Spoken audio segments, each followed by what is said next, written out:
Abu John ജോസഫിന് മന്ത്രിസ്ഥാനം കൊടുക്കരുതെന്ന് ആവശ്യപ്പെട്ടുകൊണ്ട് തോമസ് ഉണ്ണിയാടൻ MLA യുടെ അനുകൂലികൾ MLA ഹോസ്റ്റലിൽ മുന്നിൽ പ്രതിഷേധിക്കുന്നു. അജ്മൽ ദറാർ തിരുവനന്തപുരത്ത് നിന്ന് ചേരുന്നു. അജ്മൽ, PJ ജോസഫ് സാർ അവിടെ 2 സീറ്റിന് വേണ്ടി ഇങ്ങനെ യുദ്ധം ചെയ്യുമ്പോൾ തോമസ് ഉണ്ണിയാടൻ്റെ ആളുകൾ അവിടെ പ്രശ്നം ഉണ്ടാക്കുകയാണോ?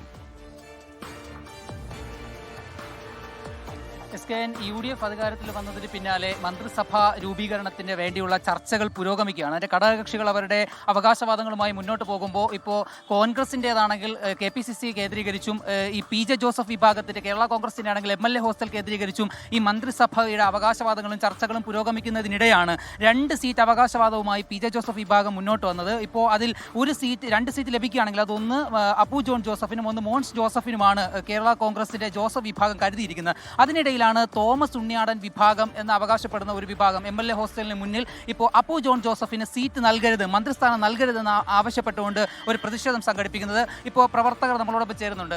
ഈ പ്രതിഷേധത്തിന്റെ പിന്നിലെ കാരണം എന്താണ്? ഇരിങ്ങാലക്കുട LDFന്റെ ഒരു കോട്ടയായിരുന്നു. അവിടെ ആദ്യമായിട്ടാണ് 2001 അഡ്വക്കേറ്റ് തോമസ് ഉണ്ണിയാടൻ വിജയിക്കുന്നത്.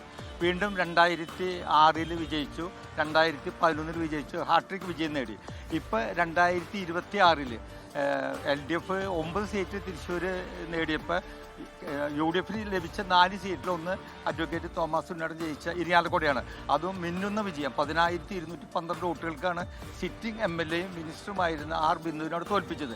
അപ്പോൾ തീർച്ചയായിട്ടും ഒരു മന്ത്രിസ്ഥാനം തോമസ് ഉണ്ണിയാടന് കിട്ടണമെന്ന് തന്നെയാണ് ഞങ്ങളുടെ പ്രവർത്തകരെല്ലാം. ഇപ്പോൾ തോമസ് ഉണ്ണിയാടന് സീറ്റ് ഇപ്പോൾ മന്ത്രിസ്ഥാനം കിട്ടിയില്ലെങ്കിൽ ഒരു ക്യാബിനറ്റ് പദവി അവകാശപ്പെടുന്നുണ്ട് PJ ജോസഫ് വിഭാഗം. അത് കിട്ടുകയാണെങ്കിൽ തോമസ് ഉണ്ണിയാടന് കൊടുക്കുമെന്നാണ് PJ ജോസഫ് പറയുന്നത്. ഇപ്പോൾ PJ ജോസഫിന്റെ പാരമ്പര്യം പേര് വരുന്ന അദ്ദേഹത്തിന്റെ മകന് സീറ്റ് കൊടുക്കുന്നതിൽ ഇങ്ങനെ ഒരു പ്രതിഷേധത്തിന്റെ ആവശ്യകത ഉണ്ടോ? മകന് സീറ്റ് കൊടുക്കുന്നതിൽ ഞങ്ങൾക്ക് പ്രതിഷേധമില്ല. ഞങ്ങൾ പറയുന്നത് ഇത്രേ ഉള്ളൂ, കേരള കോൺഗ്രസിന്റെ സീനിയർ MLA ആണ്, 4 വട്ടം MLA ആയിട്ടുള്ള അഡ്വക്കേറ്റ് തോമസ് ഉണ്ണിയാടൻ. അദ്ദേഹത്തിന് തീർച്ചയായിട്ടും മന്ത്രിസ്ഥാനം കൊടുക്കണം. കാരണം ഇരിങ്ങാലക്കുട എല്ലാവരും ആഗ്രഹിക്കുന്നതാണ്. തോമസ് ഉണ്ണിയാടൻ MLA യുടെ അനുകൂലികൾ തിരുവനന്തപുരത്ത് MLA ഹോസ്റ്റലിന് മുന്നിൽ പ്രതിഷേധിച്ചു എന്ന വാർത്തയാണ് അജ്മൽ ദറാർ റിപ്പോർട്ട് ചെയ്തത്. എന്നാലും അദ്ദേഹത്തിന് 4 തവണ MLA ആയി അദ്ദേഹം. അതുകൊണ്ട് തന്നെ അദ്ദേഹത്തിന് മന്ത്രിസഭയിൽ പ്രവേശനം കിട്ടണം എന്നാണ് അദ്ദേഹം ആവശ്യപ്പെട്ടത്.